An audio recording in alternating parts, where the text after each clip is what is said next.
into artificial intelligence in 2025, you need to focus on tools like Cursor, Windsurf, and Copilot, and avoid the visual tools like Make and n8n.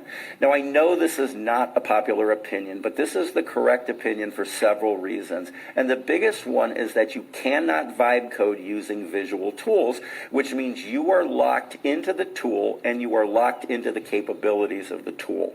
Now, no matter how complicated libraries like the mcp-python-sdk from Anthropic is, or LangChain, no matter how complicated those libraries are, you can vibe code with those libraries. And as large language models get better at coding, they're going to get better at using these libraries.